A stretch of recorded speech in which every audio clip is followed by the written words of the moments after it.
चलिए आज हम बात करने वाले हैं एनाकार्डियम ओरिएंटालिस के बारे में। एनाकार्डियम एक ऐसी रेमेडी के बारे में हम बात करेंगे जिसमें हम लोग बात करते हैं द इंटरनल बैटल, यानी कि अंदर की जंग, यानी उसके मन को समझेंगे, एनाकार्डियम को समझेंगे कि एनाकार्डियम का मन कैसा होता है, उसके विचार ऐसे क्यों होते हैं और उसके अंदर क्या क्या सारी चीजें होती हैं कि जहां पर वो दो तरह की यानी कि डबल विल्स की तरफ जो है वो चला जाता है, डबल विल की तरह हो जाती है, यानी कि उसकी दो इच्छाएं क्यों हो जाती है, क्या दोनों इच्छाएं अलग अलग हैं, उन सब के बारे में हम पूरा समझेंगे। एक क्लिनिकल जर्नी समझेंगे जिसमें इन्फिनिटी से लेकर यानी कि इसका इन्फिनिटी से लेके हम लोग इसके डुअल विल्स तक के हम पूरे के पूरे जर्नी को समझेंगे। सबसे पहले समझिए कि एनाकार्डियम एक कैंसर मियाज्म के अंदर रखा जाता है।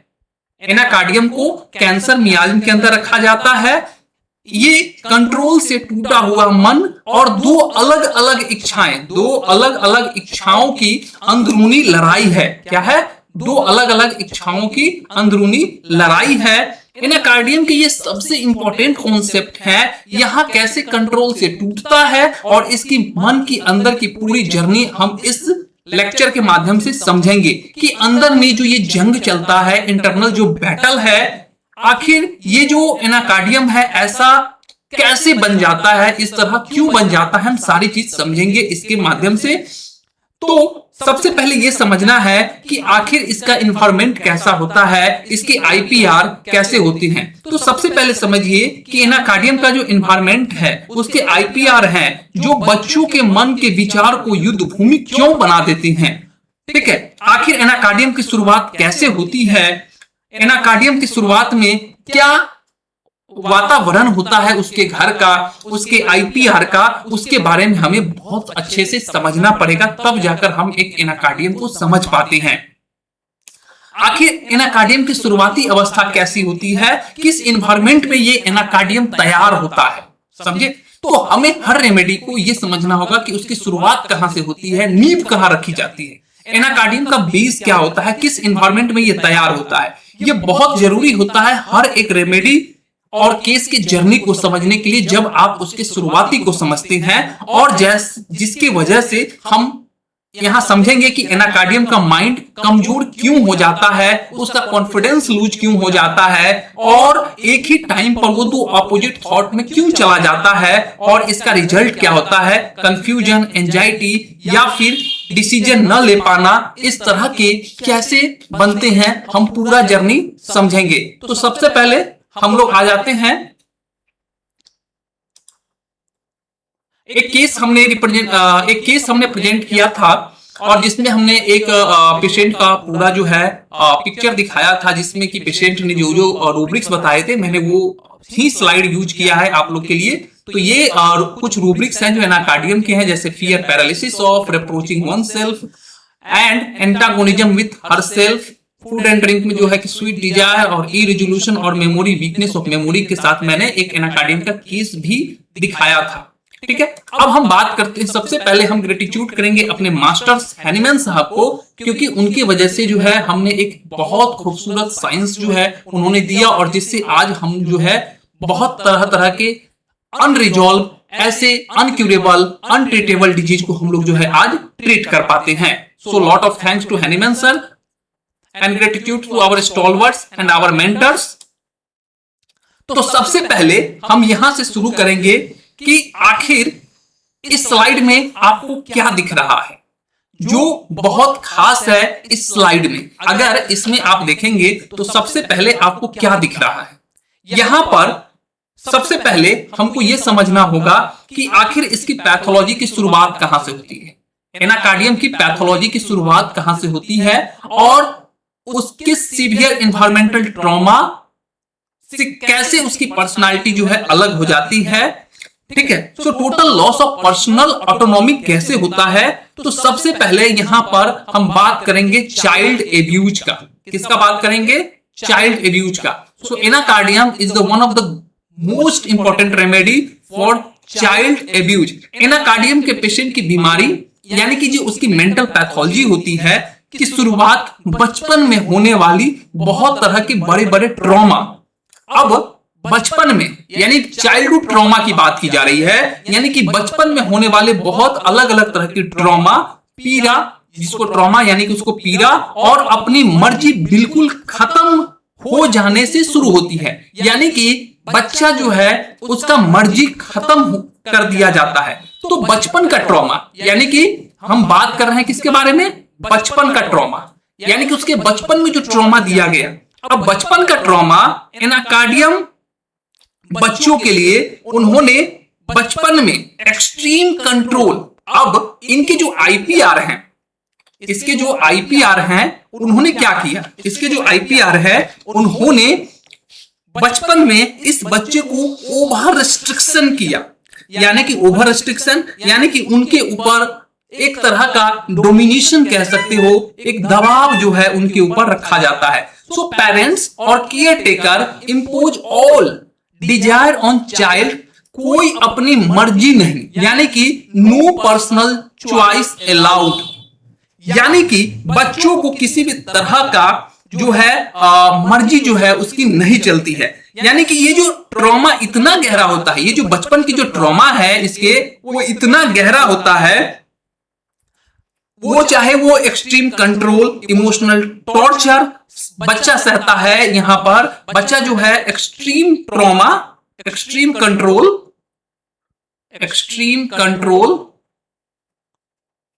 और इमोशनल टॉर्चर,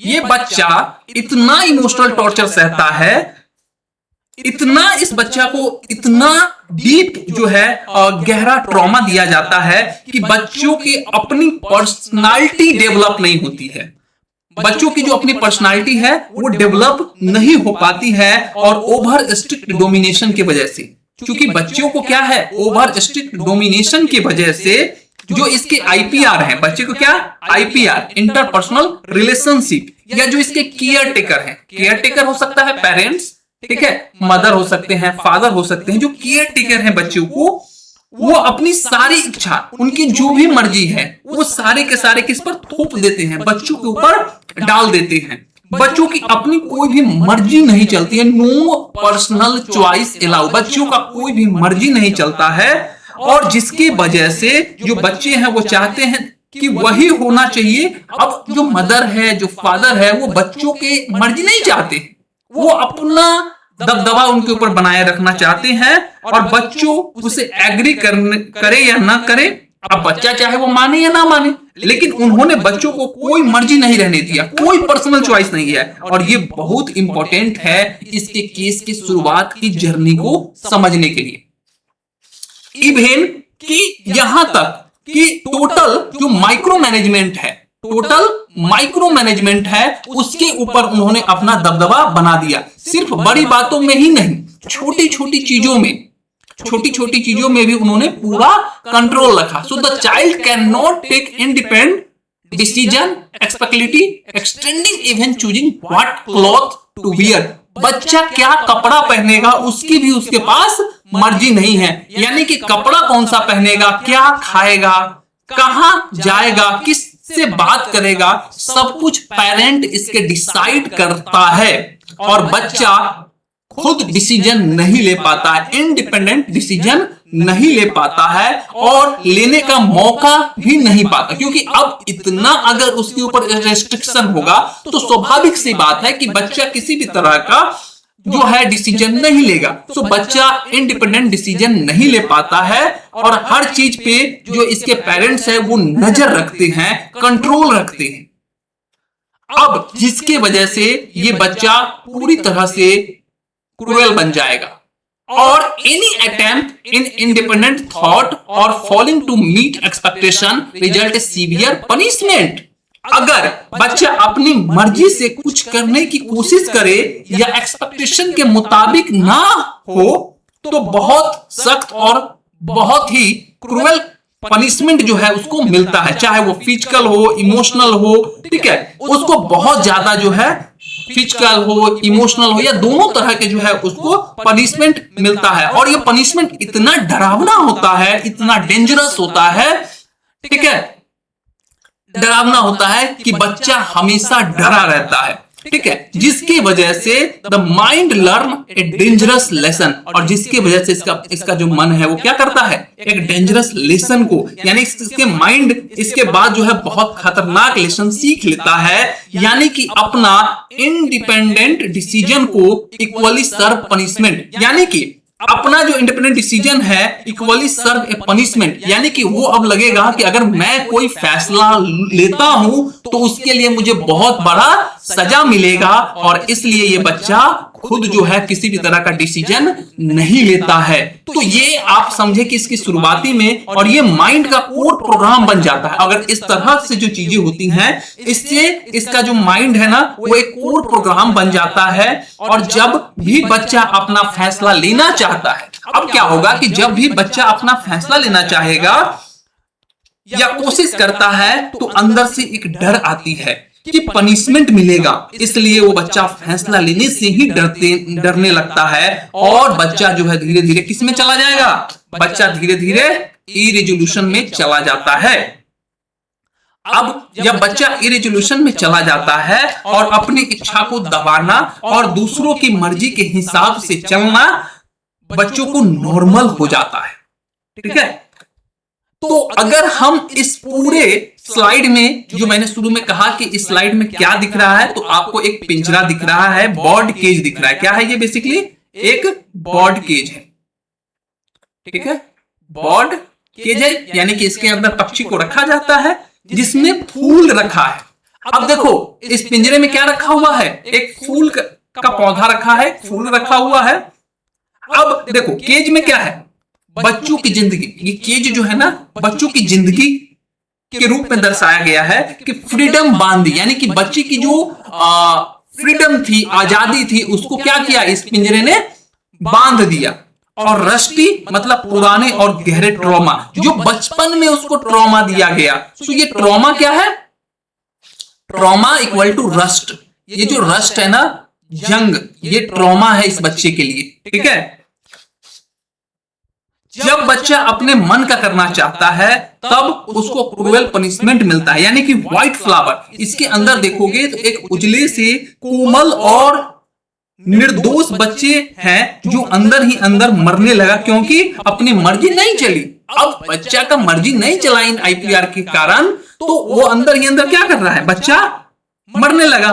तो ये बचपनों की बीती पैटर्न जब बच्चा बड़ा हो जाता है और कैसे दिखेगा इस बात को लेकर एक्सट्रीम रेजोल्यूशन, यानी कुछ भी डिसाइड नहीं कर पाता है, और टू विल्स की फीलिंग्स कमी बहुत जो है, कभी कभी बच्चा जो है बहुत ओबीडेंट रहता है। आपको ऐसा लगेगा कि बहुत संस्कारी बच्चा है, हर चीज जो है पूछ कर करता है, कभी सडन क्रुएलिटी में चला जाता है और लो सेल्फ कॉन्फिडेंस जो है बच्चे के अंदर आने लगता है इन सारी चीजों की वजह से। और बच्चा जो है गहरा और गुस्सा उसके अंदर जो है, बहुत गहरा गुस्सा जो है उसके अंदर दिखता है। सो एनाकार्डियन की जो असली रूट कॉज है, यानी बचपन में जो इतना ओवर रिस्ट्रिक्शन कंट्रोल, यानी कि बचपन में जो ओवर स्ट्रिक्ट डोमिनेशन दिया गया, ठीक है, और बचपन में जो इतना सीवियर ट्रॉमा दिया गया जिसकी वजह से मरीज अपनी इच्छाओं को मार देती है और सीख लेता है अपना डिसीजन लेना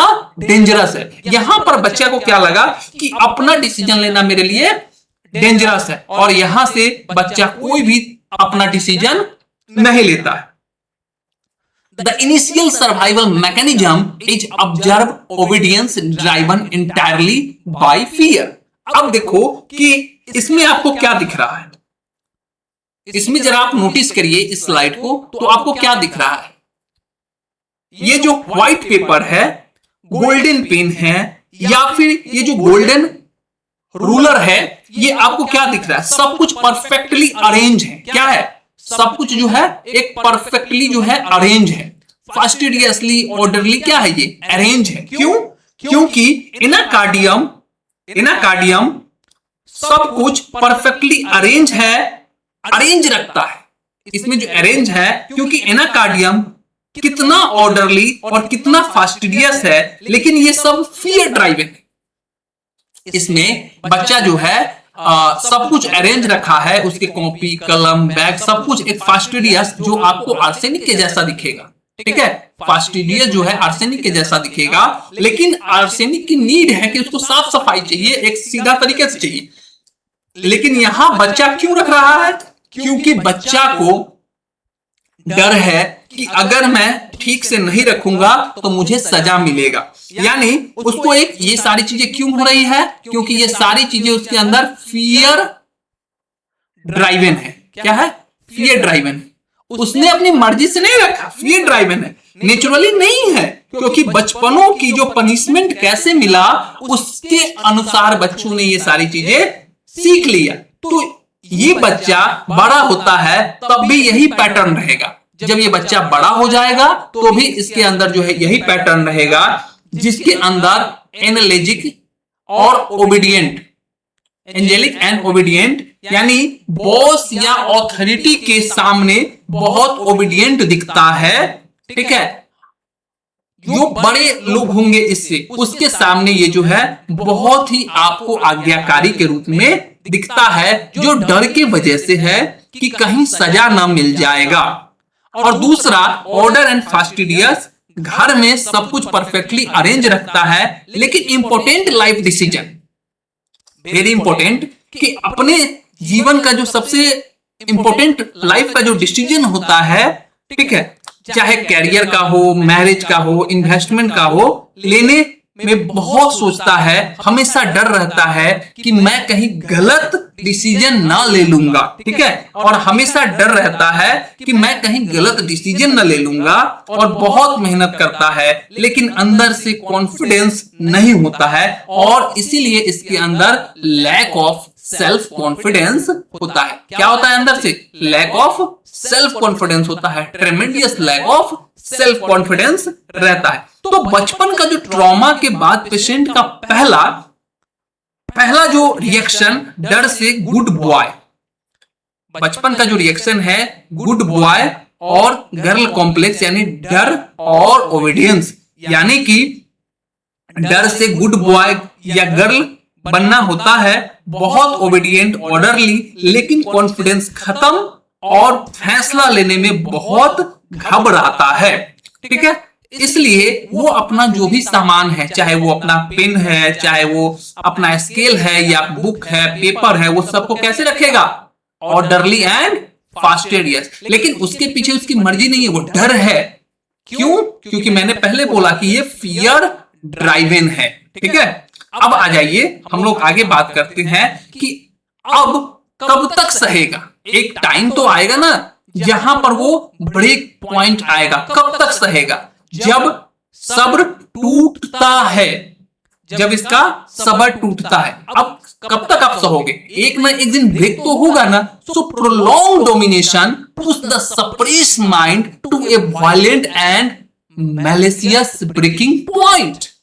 एक समय के बाद जब ये टूटेगा, सप्रेस मन जब हटेगा, तो रिएक्शन कैसा होगा? इसका रिएक्शन होगा, सप्रेस का रिएक्शन होगा वायलेंट एंड मैलियस बिहेवियर।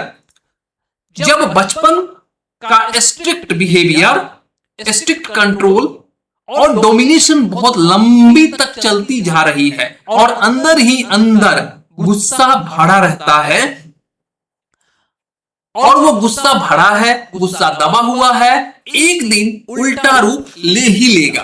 क्या होगा? एक दिन जरूर वो जो है उल्टा रूप लेगा और वायलेंट और मैलिशियस बन जाएगा। तो the suppression of fear and transform into exact opposite. ठीक है, तो यहां पर क्या हुआ कि जो इसका सप्रेशन था, इसका जो सप्रेशन था वो मैलिशियस बन जाएगा। क्या होगा? ये जो सप्रेश है वो मैलिशियस में कन्वर्ट करेगा। कंडीशन क्या होगा? अब ये किन हालात में ऐसा बनेगा? अगर डोमिनेशन कम नहीं होता है, if domination persist and individual is compelled to endure it.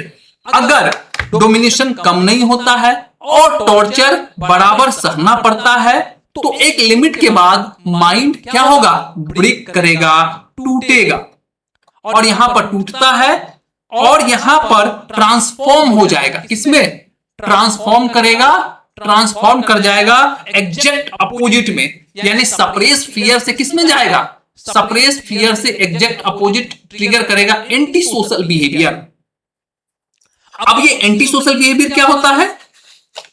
पहले बहुत डर, ओबीडियंस, गुडनेस, जो पिछले स्लाइड में हमने आपको दिखाया था कि जहां पर वो बहुत ज्यादा क्या है, यहां पर वो बहुत ज्यादा ओबीडियंट है यानी आज्ञाकारी है, ठीक है। और यहां पर क्या हुआ कि जब ये टूटता है, खत्म होता है, ठीक है, तो ये बहुत ज्यादा क्या हो जाएगा, ये पूरा का पूरा क्या हो गया, एंटी सोशल बिहेवियर में चला गया, क्रूरलिटी में चला गया, क्रूएल हो गया और वांट ऑफ मोरल फीलिंग्स में चला जाता है। तो बाद में extreme क्रूरलिटी, violent and moral feeling want of में जहां पर इसकी नैतिक भावनाएं खत्म हो जाती है, क्या होता है, इसकी नैतिक भावनाएं की कमी हो जाती है, जहां पर ना तो इसके अंदर सहानुभूति होती है, ना यहां पर इसको सिंपैथी रहता है, ना ही तो सही गलत का समझ है, यानी कि इसके अंदर मोरल फीलिंग्स की कमी आ जाती है, लैक ऑफ मोरल फीलिंग्स, ठीक है। जो असामाजिक प्रवृत्ति होती हैं उसको दर्शाता है, असामाजिक प्रवृत्तियों को दर्शाता है, इस जिसमें रूब्रिक्स भी है एंटी सोशल बिहेवियर। अगर आप रूब्रिक्स देखेंगे तो रूब्रिक्स है अपने रिपर्टरी में एंटी सोशल बिहेवियर। अब जो समाज के अगेंस्ट कार्य करे, ऐसा बिहेवियर जो समाज से अलग हो, ठीक है, तो ऐसे में लोगों से दूर रहना, क्रूएलिटी, दूसरों को तकलीफ पहुंचाना और उसमें उसको मजा आना, यानी कि दूसरा जो है एक तो एंटी सोशल हो गया, दूसरा क्या हो गया, क्रूएलिटी, यानी कि दूसरों को तकलीफ पहुंचाने में उसको मजा आता है। तीसरा मोरल फीलिंग वांट्स ऑफ, यानी कि सही गलत की फीलिंग्स खत्म हो जाती है। अब तीसरा रूब्रिक जो है इसमें moral feelings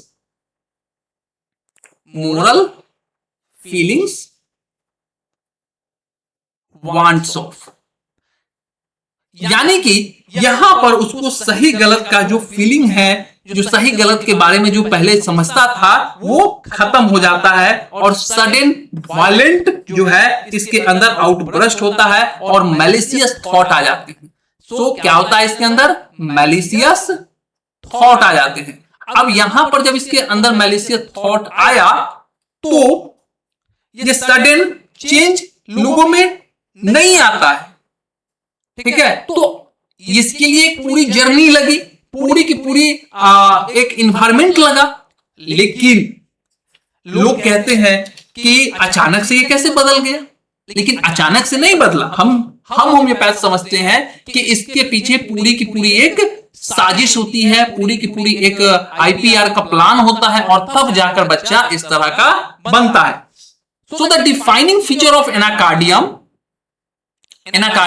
is constant antagonism with self, यानी कि द टू विल, यहां पर दो तरह के विचार जो है उसके अंदर आएंगे। एनाकार्डियम की सबसे इंपॉर्टेंट ये है कि पेशेंट की अपने आप से ही लगातार दर्द भरी लड़ाई चलती रहती है। पेशेंट के अंदर लगातार जो है एक दर्द भरी लड़ाई जो है चलती रहती है, जहां पर टू विल्स, जहां पर क्या होता है, टू विल्स, एक तरफ एंजल, एक तरफ क्या है, वो एंजल है, इधर क्या है, एंजल है, और दूसरी तरफ वो डेविल है, दूसरी तरफ क्या है, वो डेविल है। यानी कि पेशेंट को हमेशा लगता है कि उसके अंदर दो अलग अलग इंसान, यानी कि दो अलग अलग विल है, विल दो अलग अलग है। इसलिए केंट ने बोला है, केंट साहब ने हमेशा बोला कि आप पेशेंट के विल को समझो, इमोशन को समझो। तो इसका विल क्या है, दो अलग अलग विचार, एक तरफ ये एंजल है और दूसरा तरफ क्या है, ये डेविल है, ठीक है। दो विचार है इसके अंदर, एक एंजल वाला विचार जहां पर गुडनेस है और दूसरा तरफ डेविल जहां पर एंटी सोशल बिहेवियर है, मैलिशियस बिहेवियर है, डिस्ट्रक्टिव बिहेवियर है, ठीक है। तो यहां पर दोनों अलग अलग चीजें एक ही व्यक्ति के अंदर परसिस्ट करता है। एक तरफ से कहता है कि मैं बहुत अच्छा हूं और एक तरफ से कहता है मैं बहुत खराब हूं। अब इन दोनों में, इसीलिए केंट साहब बोले हैं कि जो एनाकार्डियम का पेशेंट होता है ना, वो क्या फील करता है? He feel as if he has two will. इसके अंदर केंट साहब ने बोला कि ये फीलिंग इतनी स्ट्रांग होती है एनाकार्डियम के अंदर कि पेशेंट कंफ्यूज और परेशान रहता है। Those two drumstick different personality, इसलिए इसके अंदर दो अलग अलग तरह की personality do not replace one another. एक पर्सनालिटी दूसरे को खत्म नहीं करता है, क्योंकि डेविल एंजल को नहीं खत्म कर सकता है और एंजल डेविल को खत्म नहीं कर सकता है। So they are constantly active in opposition. दोनों एक दूसरे के अपोजिशन में खड़े रहते हैं to each other within the same mind. Mind एक ही है, लेकिन उसके दोनों अलग अलग तरफ से, एक कहता है एंजल हूं, एक कहता है डेविल हूं, ठीक है। तो दोनों तरफ से, और बीच में ये जो मन है ना, वो उसके अंदर वो लड़ाई चलती रहती है, इसलिए उसको बहुत तकलीफ होता रहता है। इसीलिए एक विल एंजल बनने को कहता है, दूसरा विल डेविल यानी बुरा बनने को कहता रहता है। इसलिए पेशेंट को बहुत मेंटल एगोनी आता है, इसीलिए पेशेंट को बहुत मेंटल एगोनी आता है और अंदर ही अंदर झगड़ा चलता रहता है। पेशेंट अक्सर बोलता है या फील करता है या फील होता है, एक तरफ मैं अच्छा इंसान बनूंगा, दूसरे को मदद करूंगा, सही काम करूंगा। दूसरी तरफ जो डेविल है वो क्या कहता है? सबको गाली दूंगा, दुख पहुंचाऊंगा, सेल्फिश बन जाऊंगा। ये लड़ाई हर छोटी बड़ी बात पर एनाकार्डियम के मन में होता रहता है। इसीलिए एनाकार्डियम सिर्फ अल्टरनेटिंग नहीं, एनाकार्डियम में सिर्फ और सिर्फ अल्टरनेटिंग नहीं, एनाकार्डियम के अंदर हाइपर सेंसिटिविटी भी आती है। जैसे यहां पर हम बात करेंगे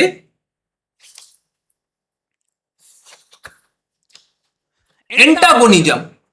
जो एनाकार्डियम है उसमें एंटागोनिज्म जैसी भी चीजें बहुत ज्यादा आती है। एंटागोनिज्म, पहली बात अल्टरनेटिंग नहीं, कभी अच्छा कभी बुरा, बल्कि साइमल्टेनियसली भी चलता है। दूसरा एंटागोनिज्म, दो साथ में लड़ रहे हैं, दोनों साथ में लड़ रहे हैं। एंटागोनिज्म, एक विचार दूसरे विचार को खत्म। अच्छा ठीक है ना, चलो मैं आज ये समझ नहीं, आज ये नहीं खरीदना है, मतलब एक विचार दूसरे विचार के बिल्कुल अपोजिट हो। इस वजह से पेशेंट बहुत इरेजोल्यूट हो जाता है, बहुत कंफ्यूजन, सेल्फ रेप्रोचेज और मेंटल टॉर्चर सहता रहता है, क्योंकि मन में दो अलग अलग विचारे बार बार मन को तोड़ता जाता है। ये सिम्टम कैंसर मियाज्म से भी जुड़ा है, इसीलिए ये जो विचार है उसको अंदर ही अंदर इंटरनल, पेशेंट को इंटरनल डिस्ट्रक्शन करता है। क्या करता है? पेशेंट को इंटरनल डिस्ट्रक्शन करता है। इसीलिए ये जो रेमेडी है वो कैंसर मियाज्म में है, ये रेमेडी कैंसर मियाज्म को कवर करता है। पेशेंट बोलता है मुझे समझ नहीं आ रहा कि मैं क्या करूं, मैं खुद से लड़ रहा हूं। एक कहता है ये करो, दूसरा कहता है मत करो, ठीक है। तो इसलिए एनाकार्डियम में अल्टरनेटिंग एंटागोनिज्म के जो है वो बहुत ज्यादा जो है सिम्टम आपको देखने को मिलेगा, और एंटागोनिज्म जो है अपना रूब्रिक्स भी है रिपर्टरी के अंदर। So the compensated state manifest extreme timidity and a paralysis of choice. So सिर्फ और डरपोक मरीज जो है शरीफ और डरपोक होता है, इनोसेंट एंड टिमिड, यानी कि हाइपर सेंसिटिव बहुत नरम दिल वाला, हाइपर सेंसिटिव यानी कि बहुत नरम दिल वाला। ऐसा अब हम क्यों बोल रहे हैं? क्योंकि unable to kill even a irritating mosquito. इतना हाइपर सेंसिटिव बंदा होता है, इतना नरम दिल वाला होता है कि एक मच्छर भी वो नहीं मार सकता है, एक मॉस्क्यूटो को भी वो मार नहीं पाता है और नहीं मार सकता है। इसने बोला बच्चा को मारने का मन करता है। मेरे पेशेंट में क्या था? मेरे पेशेंट ने बोला कि मुझे बच्चा को मारने का मन करता है, लेकिन थोड़ी देर में दया आता है कि अरे छोटा बच्चा को कैसे मारूं, ठीक है। सो क्रूरल्टी, जो इसके अंदर जो क्रूएल बिहेवियर है, क्रूएलिटी है, उसका कैपेसिटी बिल्कुल नहीं है। इसमें क्रुएल्टी की भी जो कैपेसिटी है वो incapable, physically incapable of cruelty, यानी इतना कि एक छोटा सा मच्छर को भी ये नुकसान नहीं पहुंचाता है। जो मच्छर कान के बगल में आके घन घन करता रहता है उसको भी ये नहीं मार सकता है एनाकार्डियम, जब हाइपर सेंसिटिव स्टेट में होता है। ठीक है, दूसरा स्टेट जो है इसका वो है टिमिड एंड बेसफुल, बहुत साई और डरपोक, extremely Sai, kisses compassion, handout of submission, डरपोक, लोगों को सामने बोलने में शर्माता है, किसी के सामने नहीं बोलेगा। और तीसरा paralysed by choice, completely irresolution, terrified of making the wrong move, paralysed by choice, कोई भी डिसीजन लेने में बिल्कुल अटक जाता है। यहां पर पैरालाइज का मतलब पैरालिसिस नहीं है। पैरालिसिस क्या है? पैरालिसिस एक ऐसा स्टेट है जहां पर आप फंस जाते हो, कोई भी आप कुछ कर नहीं सकते हो, अपने पैर को नहीं हिला सकते हो, हाथ नहीं हिला सकते हो, जिस स्टेट में हो वही पड़े रहोगे। ये जो एनाकार्डियम का पेशेंट होता है वो किसी भी वक्त जो है अपने बॉडी को हिला डुला नहीं पाता है। मतलब ये कि उसके मन में जो विचार चल रहा है वो डिसाइड नहीं कर पाता है कि क्या रॉन्ग है क्या राइट है, इसीलिए उसको पैरालाइज्ड बोला गया।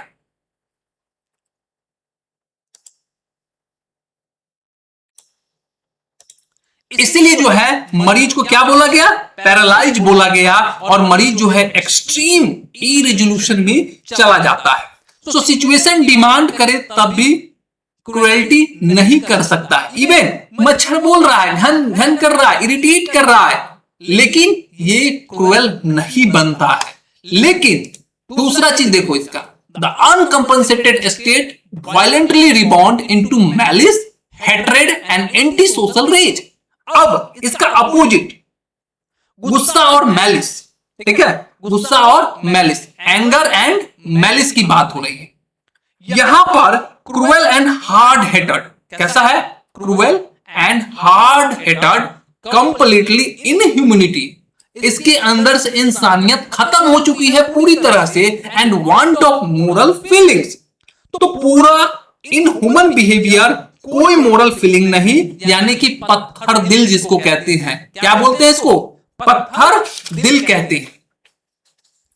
वायलेंट टेंडेंसी, एक तो पत्थर दिल हो गया, दूसरा वायलेंट टेंडेंसी आ गई जहां पर बहुत गुस्सा, rage leading to violent deaths, यानी रेज यानी कि एक्सट्रीम लेवल के जो गुस्सा है, ठीक है, डिजायर टू किल, यहां पर मार देने की इच्छा, सुसाइडल एंड होमिसाइडल अर्जेज।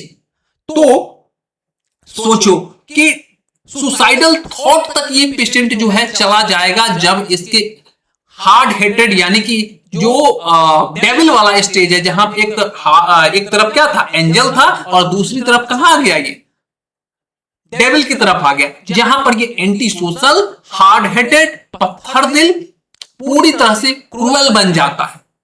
ठीक है, सो अगर हम यहां पर देखें एंटी सोशल एंड स्टबबर्न, यहां पर ये कैसा हो जाता है? बंदा एंटी सोशल, पूरी तरह से असामाजिक हो जाता है, लोगों से दूर रहना चाहता है, बहुत गाली देता है, और इंटेंस जो है हेटेड होता है, हार्टेड होता है, इतना हार्टेड होता है कि पत्थर दिल हो जाता है। So extra strange, so over confidence plus दूसरे के लिए कंटेम्प्ट जो है, घृणा, इसके लिए जो है एक अलग से ओवर कॉन्फिडेंस और दूसरों के लिए कंटेम्प्ट यानी कि घृणा की जो भावना है इसके अंदर पनप जाती है।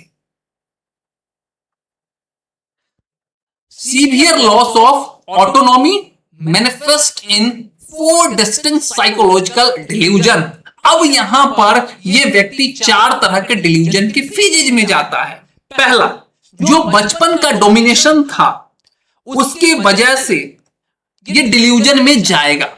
ठीक है, जो बचपन में इसको जो ट्रॉमा दिया गया आईपीआर के द्वारा, ठीक है, उसके वजह से ये अलग अलग चीजें महसूस करने लगता है। ठीक है, अब यहां पर क्या महसूस होता है इसको? तो बेसिकली पहला जो the severe loss of autonomy manifest, यहां पर इसको जो सीवियर ऑटोनॉमी मैनिफेस्ट होगा जिसमें सबसे पहला आता है सेपरेशन। क्या आएगा? सेपरेशन। अब सेपरेशन की जहां पर बात हम कर रहे हैं तो सेपरेशन में क्या होगा? सेपरेशन यानी डिल्यूजन ऐसा कि दुनिया में अलग हो गया है, delusion that he has separated from the world. अब इसको ऐसा लगता है कि ये पूरी दुनिया से अलग हो गया है, यहां पर इसको आइसोलेटेड फीलिंग्स आएगा, आइसोलेटेड फीलिंग्स। ठीक है, तो ये अपने आप को अलग महसूस करेगा, सबसे अलग। ठीक है, दूसरा इसके अंदर डुअलिटी आएगी, क्योंकि एक तो इसकी बॉडी थी, एक इसकी अपनी बॉडी थी और इसको कंट्रोल कौन कर रहा था? आईपीआर, जिसके वजह से इसके अंदर डिल्यूजन ऑफ बीइंग डबल, यानी कि इसके अंदर दो विल्स, डबल विल्स की जो है फीलिंग्स जो है इनके अंदर टू विल्स की जो फीलिंग्स है वो आने लगता है। यानी कि यहां पर तीसरा जो आता है वो है प्यूबेट्री। प्यूबेट्री यानी कि प्यूबेट्री में कठपुतली बन, जिसको हम लोग कहते हैं ना कि कठपुतली है, वो जैसे रिमोट से नचाएगा वैसे करेगा। So delusion that he is under super human control. अब इसको लगता है कि कोई सुपर पावर वाला है जो मुझे कंट्रोल कर रहा है। सो डिल्यूजन की कोई सुपर ह्यूमन उसको कंट्रोल कर रहा है। And fourth hallucination, delusion that he is devil. अब यहां पर इसको महसूस होने लगता है कि मैं डेविल हूं। So these specific rubrics Pathak and Kent, यहां पे फाटक साहब ने और केंट साहब ने लिखा है trace back directly to an environment of absolute domination. ठीक है, तो यहां पर देखो कैसे इसके अंदर ये सारी फीलिंग आती है, आइसोलेटेड की फीलिंग, डुअल की फीलिंग और कठपुतली जैसा ही अपने आप को कि मुझे कोई सुपर ह्यूमन कंट्रोल कर रहा है, और बहुत तरह के डिल्यूजन जहां पर उसको लगता है कि मैं डेविल हूं, मैं सब कुछ कंट्रोल कर सकता हूं, मैं कुछ भी कर सकता हूं, किसी को सता सकता हूं, तकलीफ दे सकता हूं, मार सकता हूं, गाली दे सकता हूं। एक ऐसी विचार इसके अंदर पनप जाती है।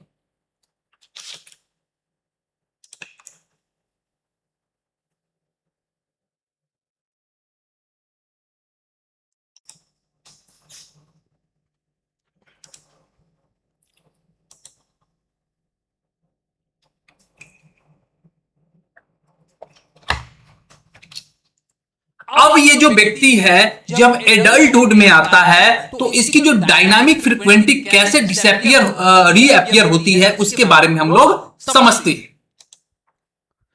So in adulthood, this dynamic frequently reappear in relationship ruled by selfish tyrant.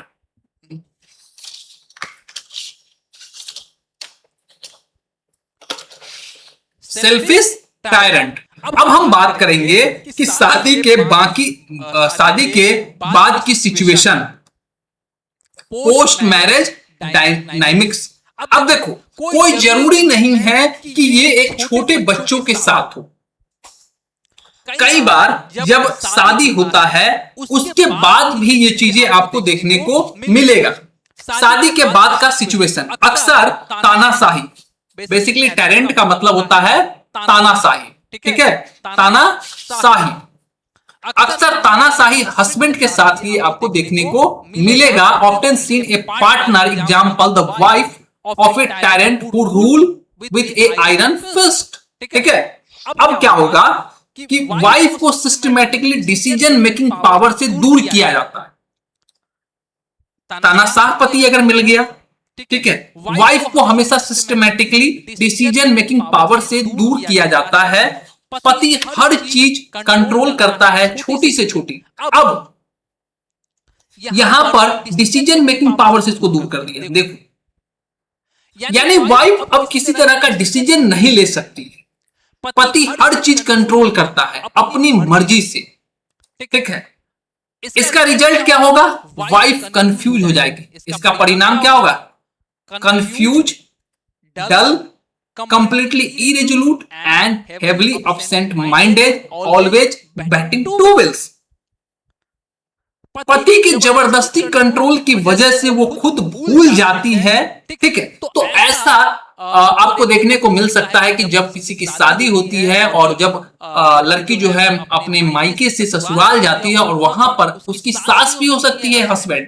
ठीक है, अगर वो हर चीज को कंट्रोल कर रही है, कह रहे तुमको ये नहीं करना है, ये कपड़े नहीं पहनने हैं, तुमको यहाँ नहीं रहना है, अरे वो देख लेगा, ऐसे करेगा, तुमको बाहर नहीं जाना है, तुमको ये नहीं करना है, इन कंडीशन में भी एनाकार्डियम बन सकते हैं। हस्बैंड हो सकता है कि तुमको ये कपड़ा नहीं पहनना है, इससे बात नहीं करना है, फोन नहीं चलाना है, मतलब उसकी हर एक माइक्रो प्लान पे कंट्रोल हस्बैंड कर सकता है। सो पति की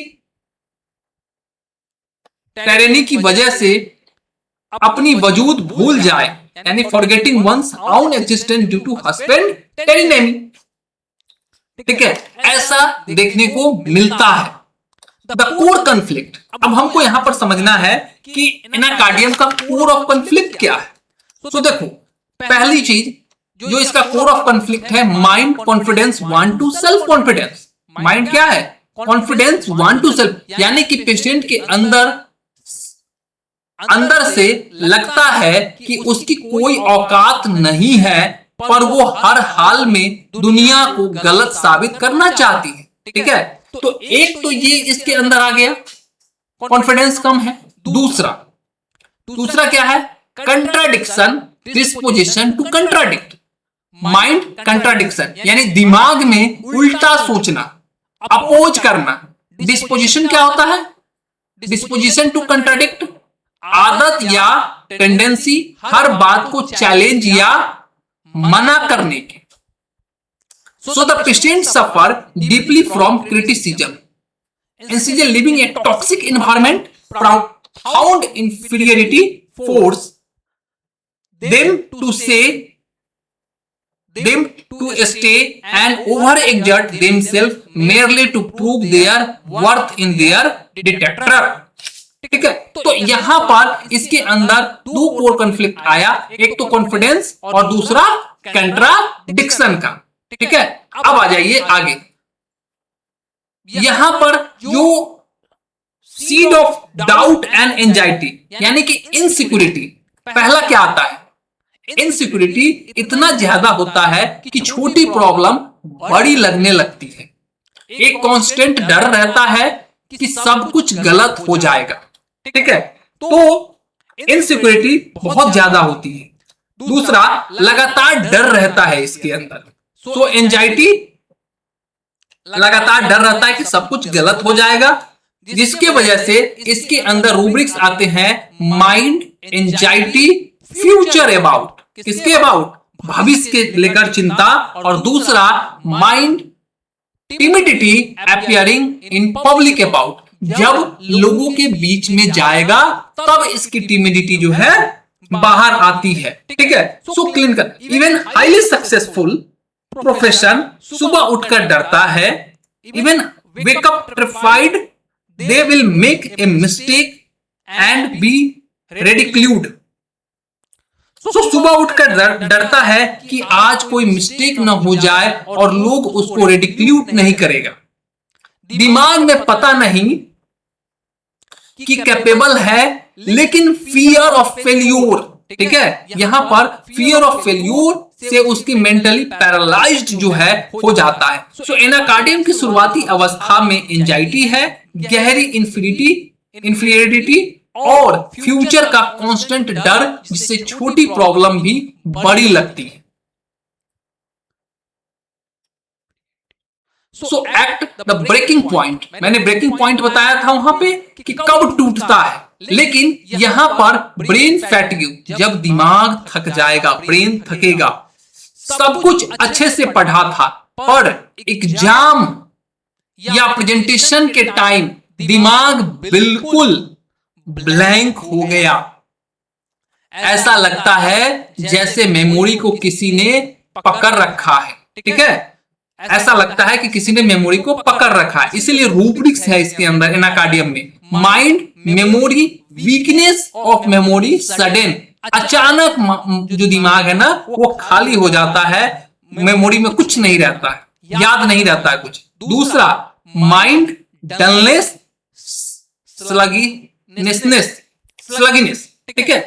तो mentally paralyse, mind is render completely empty from the sheer effort of trying to prove oneself.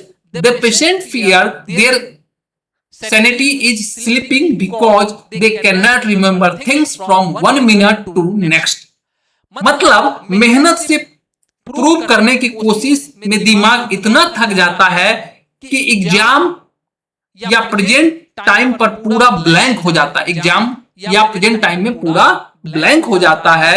Anacardium में गहरी इंफीरियरिटी और इनर कॉन्फ्लिक्ट की वजह से सडन ब्रेन फैटिग्यू, ठीक है। सो ब्रेन फैटिग्यू के रूब्रिक्स में भी अपनी एनाकार्डियम जो है बहुत टॉप लेवल की रेमेडी जो है मानी जाती है, और मेमोरी वीक ब्लैंक हो जाता है इसका।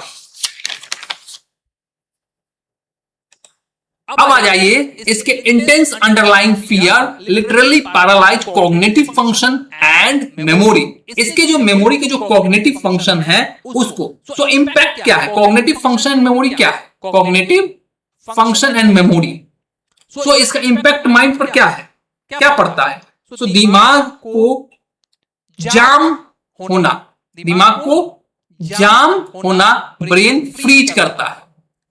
Mark absent mindness, mark absent mindness यानी कि बहुत भूलने वाला। The patient become severely forgetful, dull and confuse, यानी बहुत भूलने वाला, गुम हो जाता है। दूसरा एग्जाम फंक, ठीक है। सो fear completely paralysed there thinking during high pressure situation like examination. यहां पर एग्जाम होगा, इंटरव्यू होगा या प्रेजेंटेशन देने की बात होगी, उस टाइम डर से दिमाग पूरा ब्लैंक हो जाता है। इसलिए यहां पर मैंने लिखा है high pressure situation, high pressure situation like examination, interview, presentation, इस सब के। तीसरा childish idiotic appearance, appear foolish or incapable entirely out a pure lack of confidence and fear, not a lack of intellect। मतलब ये जो बाहर से foolish या incapable लगता है, pure lack of self confidence, fear की वजह से, किसके वजह से, fear के वजह से, ठीक है। सो एग्जाम के टाइम डर की वजह से दिमाग बिल्कुल ब्लैंक हो जाता है। क्या हो जाएगा, बिल्कुल ब्लैंक हो जाता है।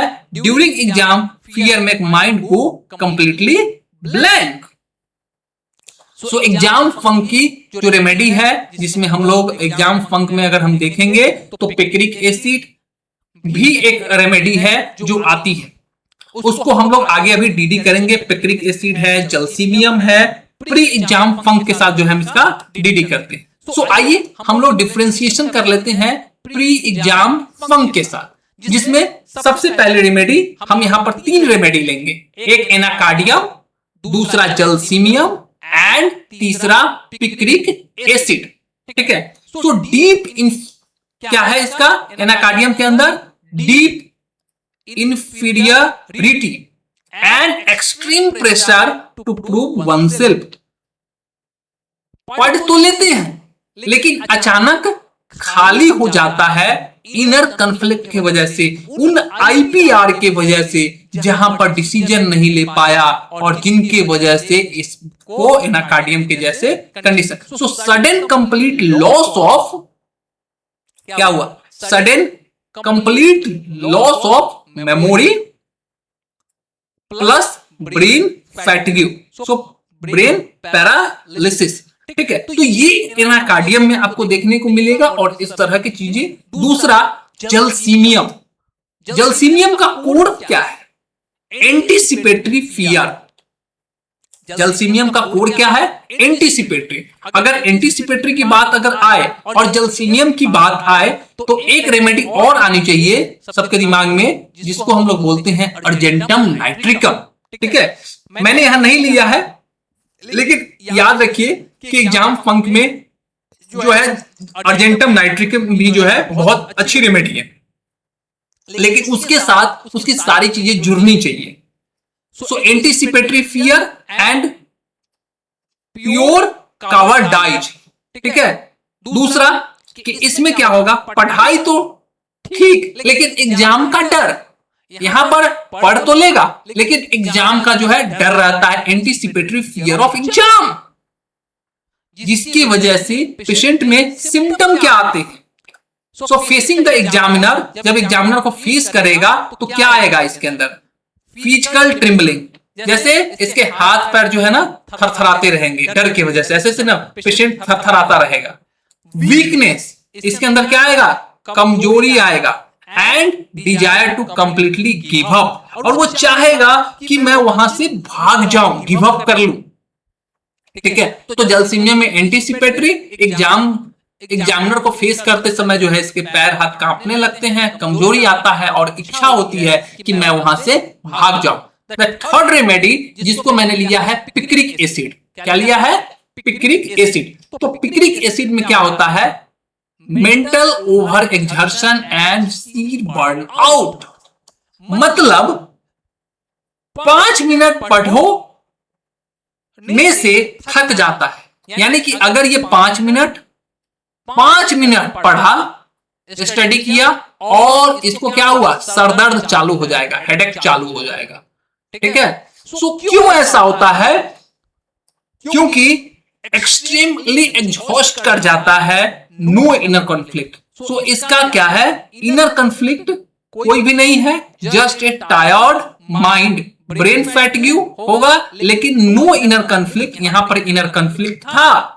इनर कॉन्फ्लिक्ट क्या है, डीप इंफीरियरिटी और extreme pressure to prove oneself, अपने आप को प्रूव करना है। लेकिन यहां क्या है, कुछ नहीं है, सिर्फ 5 minute of study, even 5 minute of study causing extreme overwhelming exhaustion, मतलब 5 मिनट पढ़ा और सर दर्द होने लगा, माथा दिमाग जो है थक जाता है। सो एग्जाम फंक में एनाकार्डियम के पेशेंट के अंदर 2 विल का कॉन्फ्लिक्ट से दिमाग ब्लैंक करता है, जबकि जलसीमियम में डर है, जलसीमियम में क्या है, फियर है, इसमें 2 विल्स है, ठीक है, 2 विल्स है। और पिक्रिक एसिड में बर्न आउट होता है, क्या होता है, पिक्रिक एसिड में बर्न आउट, राइट। सो 5 मिनट पढ़ा और दिमाग थक गया, एग्जॉस्ट कर गया पूरा तरह से और सर दर्द होने लगा, बच्चा किताब बंद करके रख देता है। पेशेंट अक्सर कंप्लेन करते हैं कि सर बच्चा 5 मिनट किताब पढ़ता है उसके बाद इसको माथा दर्द होने लगता है, हम लोग अलग अलग रेमेडी देते रहते हैं, इसका ये पकड़ो वो पकड़ो, लेकिन there is a simple remedy, the picric acid, ठीक है। अब आ जाइए कि इसका हम लोग देखते हैं इवोल्यूशन ऑफ हार्डनेस, आखिर एनाकार्डियम इतना क्रूएल कैसे बन जाता है। सो सबसे पहले समझेंगे इसके स्टेज को, ठीक है। सो इसमें हमने 4 स्टेज लिया है, first stage, second stage, third stage and fourth stage. First stage is over exertion, यानी कि जो इनर कॉन्फ्लिक्ट था, क्या था, इनर कॉन्फ्लिक्ट था, प्रूव खुद को करने के चक्कर में थक जाता है, किसमें, प्रूव सेल्फ वर्थ, यानी खुद को जो प्रूव करने के चक्कर में ये ओवर एक्सर्ट करके थक जाता है। दूसरा इमोशनल पैरालिसिस, प्यार यानी कि लव, फीलिंग्स ऑफ लव यानी कि प्यार। दूसरा सिंपैथी डिमिनिश्ड, जो नेचुरल फीलिंग था, सिंपैथी और जो नेचुरल फीलिंग था वो धीरे धीरे कम होने लगता है, क्या होता है यहां पर, कम होने लगता है, ठीक है। तीसरा इमोशनल वॉइड, पूरा सेंसिटिव, यानी कि completely patient is become completely blunted and insensitive, ठीक है। सो पूरा इनसेंसिटिव और ब्लंटेड हो जाता है, यानी दिल पत्थर हो गया है। नहीं कहते हैं कि अरे इसके सामने कोई रो भी रहा है तो उसको फर्क नहीं पड़ता है, यानी कि पत्थर दिल, क्या होता है, पत्थर दिल, ठीक है। उसके बाद अगला जो स्टेज आता है, इसके बाद भी ये cruel as a stimulant. So dead emotions को सिर्फ क्रूएलिटी और malicious action, malicious action, malicious action, cruelty bring a dark joy. So malicious action से ही एक्साइटमेंट मिलता है, इसको क्या मिलता है, स्टिमुलेंट मिलता है, यानी कि एक्साइटमेंट मिलता है। मैलिशियस थॉट से इसको एक्साइटमेंट मिलता है। क्रुएलिटी करने में इसको क्या होगा, क्रुएलिटी करने में, दूसरे को दुख देने में, सताने में इसको मजा आता है। क्या होता है, इसको मजा आएगा, और जब इसको मजा आएगा किसी को तो वो काम बार बार करता है। ठीक है,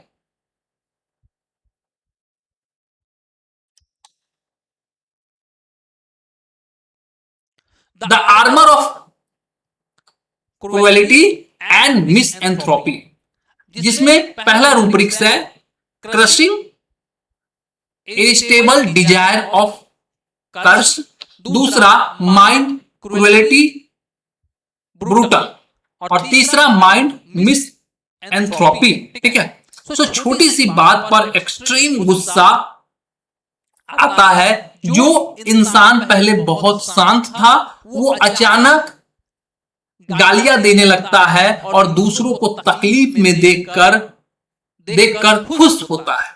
So they lose all belief in love and really entirely to brute force.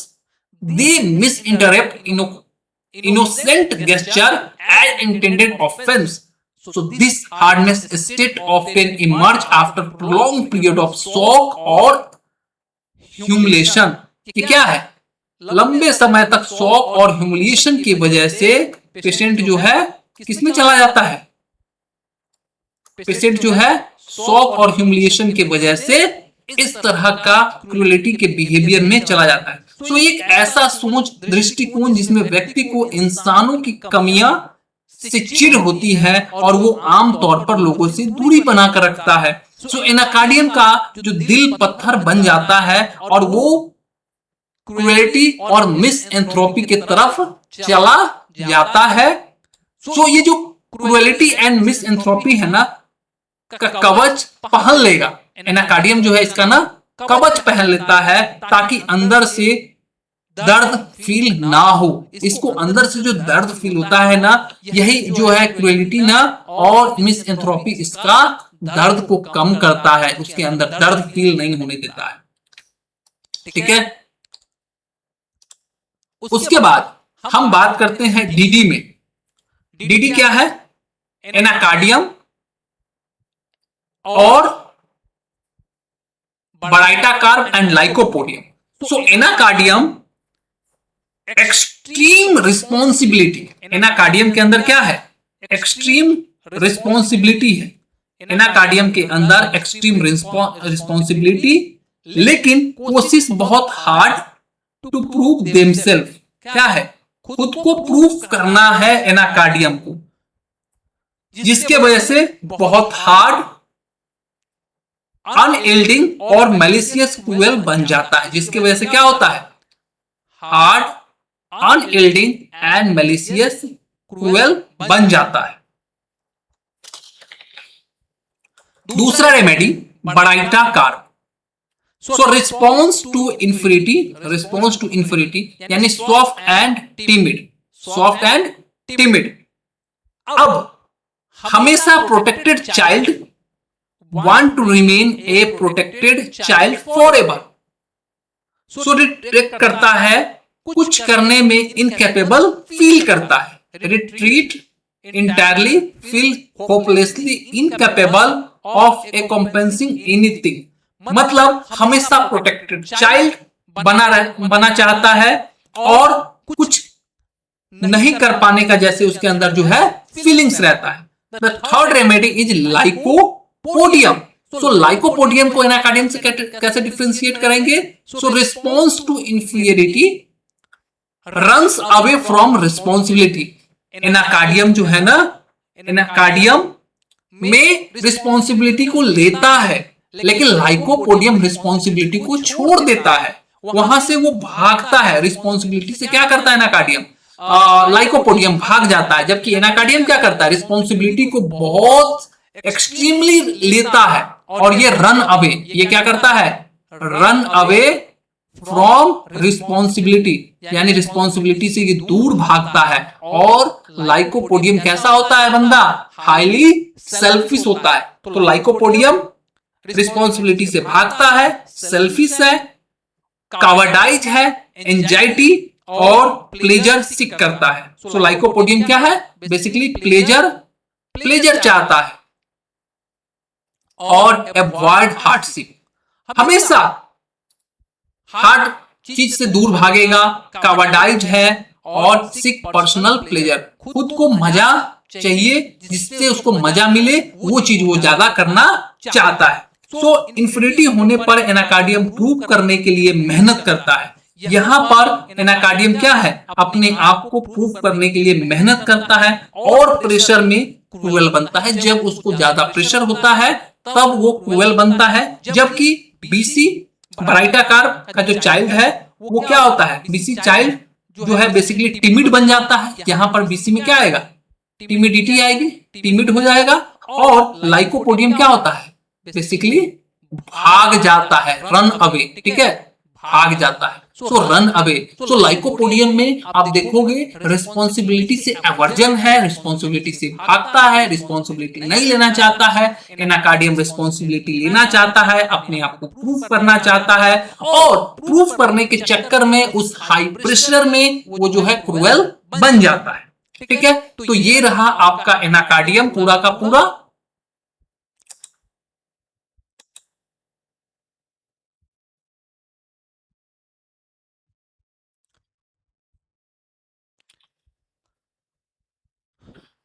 अब हम देखते हैं एनाकार्डियम के डबल विल्स को। एनाकार्डियम में जो डबल विल्स है वो क्या है?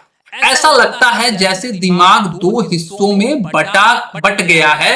एक सही करने को कहता है और दूसरा सब बर्बाद करने को। ठीक है, so mind wills to sensation as if hard, तो rational mind wanting to do correct things, मतलब एक तरफ दिमाग जो है सही करना चाहता है, ठीक है, दूसरी तरफ जो दिमाग है वो डिस्ट्रक्टिव है, डिस्ट्रक्टिव अर्ज, स्वेरिंग एंड मैलिस, दूसरी तरफ वो चीजों को खराब करना चाहता है।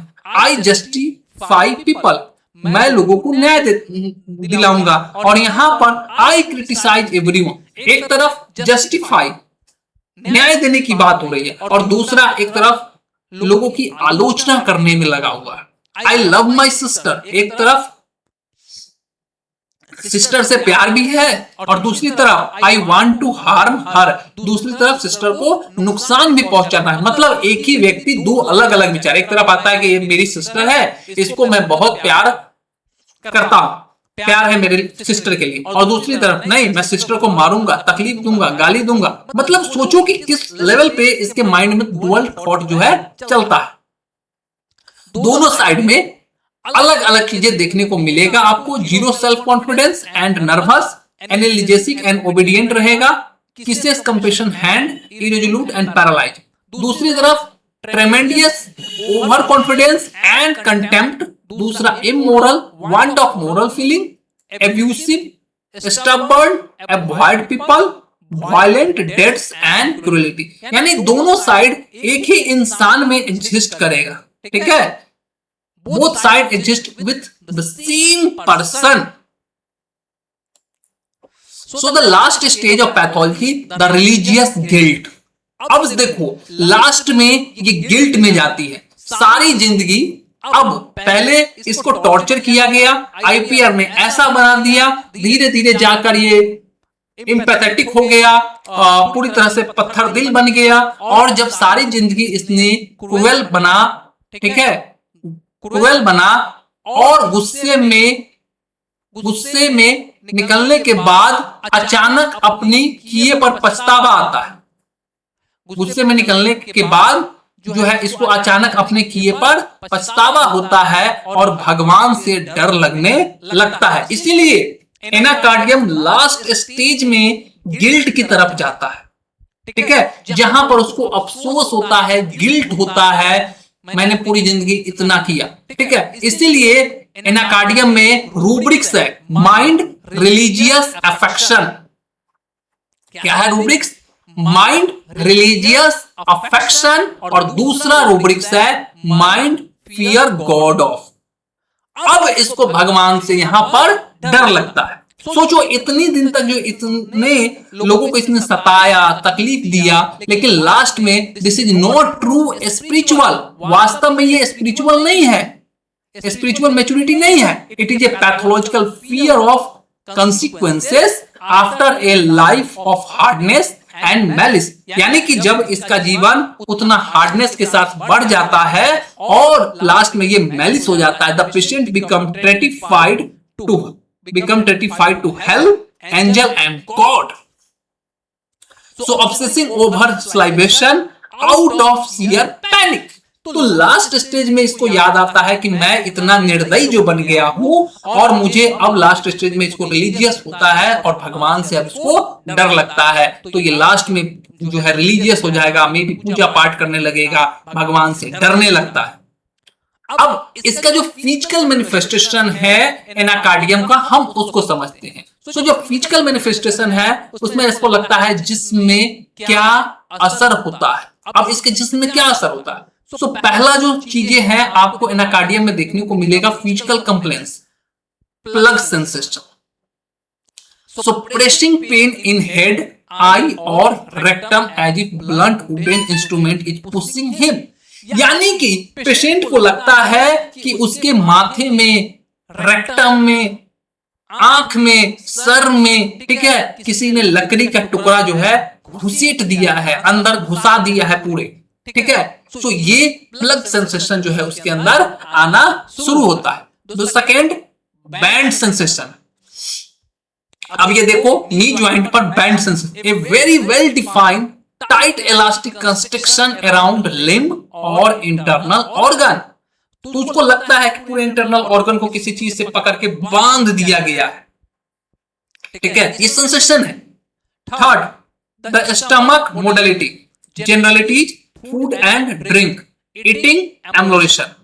खाना खाते ही सारी तकलीफ मेंटल एंड फिजिकल ठीक हो जाती है, पर 1-2 घंटे बाद फिर वही हाल।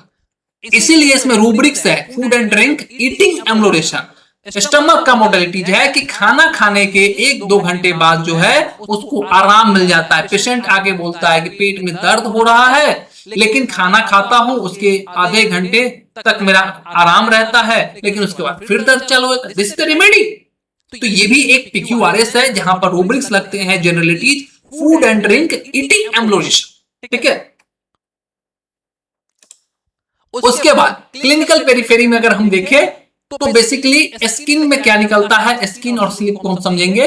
स्किन पर इसको न्यूरोडर्मेटाइटिस आपको देखने को मिलेगा, इरप्शन और ड्राई। इरप्शन इसका एनाकार्डियम में कैसा होगा? ड्राई होगा, deeply vesicular and itches, typically worse at night. Basically अगर हम कहें क्लिनिकली तो रात के समय जो है इसको न्यूरोडर्मेटाइटिस में जो है इचिंग जो है वो बढ़ जाता है।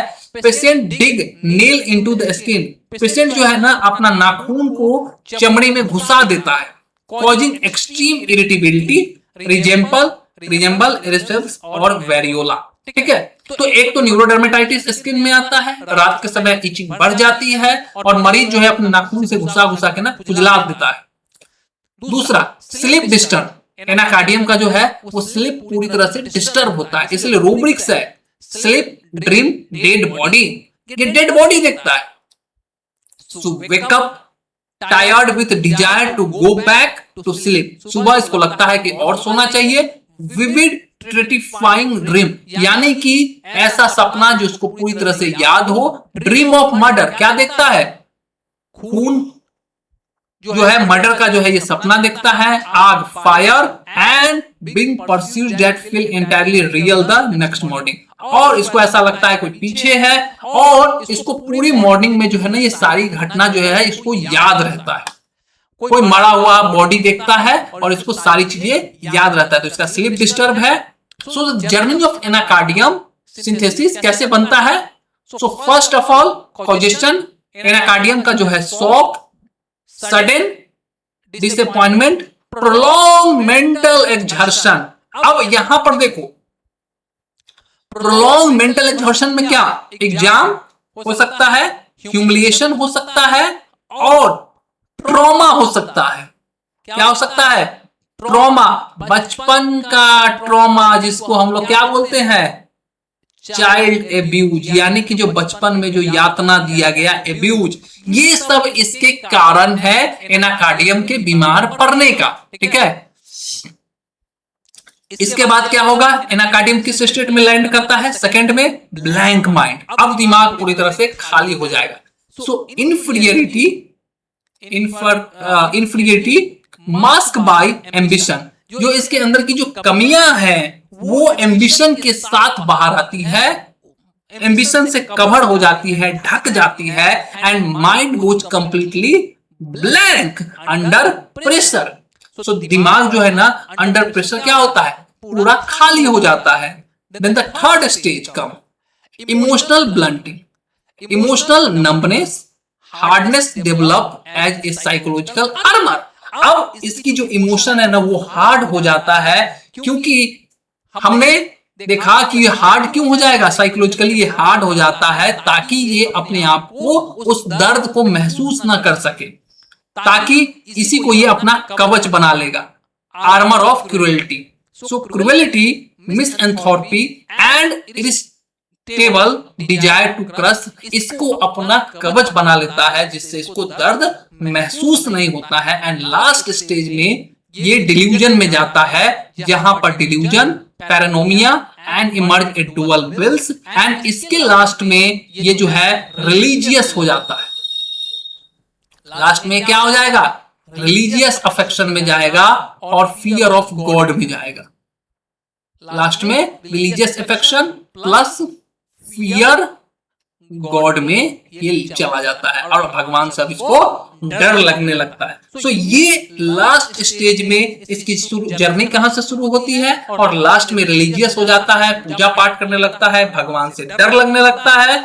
So clinically anchor look the predominance of the list one core state to be so prescribe the infinity complex, the cruelty and dual wills. So आपको किस स्टेट में एनाकार्डियम के केस मिलते हैं? स्टार्टिंग पोजीशन के टाइम मिल जाते हैं, डेवलप हो जाता है सिम्टम, या फिर लास्ट स्टेज में पेशेंट आपके पास आ जाता है, ब्लैंक माइंड के स्टेट में आता है, या आर्मर के क्रूएलिटी के स्टेट में आता है, डुअल विल्स की वजह से आता है। ठीक है, किस स्टेट में आपके पास आता है ये समझना होगा। सो ये हमारा फुल ऑफ द जर्नी रहा एनाकार्डियम का, और जिसमें हमने एनाकार्डियम को पूरा समझा है। ठीक है, सो इससे रिलेटेड अगर किसी भी तरह का आपका क्वेश्चन हो, डाउट हो, कोई क्वेरी हो, तो आप कमेंट बॉक्स में कमेंट कर सकते हैं। हम उसका अगले जब हम रेमेडी का जब जर्नी लेकर आएंगे तो उसमें हम आपको जो है क्लियर करेंगे। सो ये हमने पूरा का पूरा जो है जर्नी देखा है किसका? एनाकार्डियम का, और जहां पर हम लोगों ने एनाकार्डियम की एक केस भी मैंने प्रेजेंट किया था, जो मैंने ऑलरेडी जो है आर्डेंट होम्योफॉर्म पे जो है इसको दिखाया है। सो ये केस अगर देखना चाहेंगे आप तो कमेंट करिएगा, मैं केस को ब्लर करके आपको जो है डाल दूंगा। एनाकार्डियम का पेशेंट क्या बोलता है, कैसे बोलता है, और कैसे मैंने ये रूब्रिक्स लिया था, ये सारी चीजें हमने उसमें डाल रखा है। ठीक है, तो कंट्रोल से टूटे हुए मन और दो अलग अलग इच्छाओं की अंदरूनी लड़ाई, जो इंटरनल बैटल है, उसको हम लोगों ने पूरा जर्नी समझा एनाकार्डियम का। आई होप कि आपकी सारी क्वेरी जो है वो इसमें क्लियर हो जाएगी, और कोई क्वेरी होगा तो आप कमेंट बॉक्स में कमेंट करिएगा। मिलते हैं हम लोग अगले क्लास में अगले नए रेमेडी के जर्नी के साथ, और अगली नई रेमेडी हमारी आने वाली है वो है जिंकम मिट, जिसमें स्किन इरप्शन के सप्रेस होने की वजह से एक न्यूरोलॉजिकल सिम्टम कैसे मैनिफेस्ट होता है, कन्वल्जन और एपिलेप्सी जैसे कंडीशन जो है पेशेंट में कैसे आने लगता है, या फिर जो है पेशेंट को कैसे लगता है कि मैंने कोई बहुत बड़ा क्राइम किया है और जिसके लेकर जो है मुझे लोग पकड़ेंगे, अरेस्ट कर लेगा। उसमें रूब्रिक्स है fear of police, arrest, delusion, persecuted. तो ये सारी को जो है हम लोग जिंकम मेट को समझेंगे। जिंकम मेट का जो है जर्नी जो है बहुत जल्द आने वाला है अगले लेक्चर में।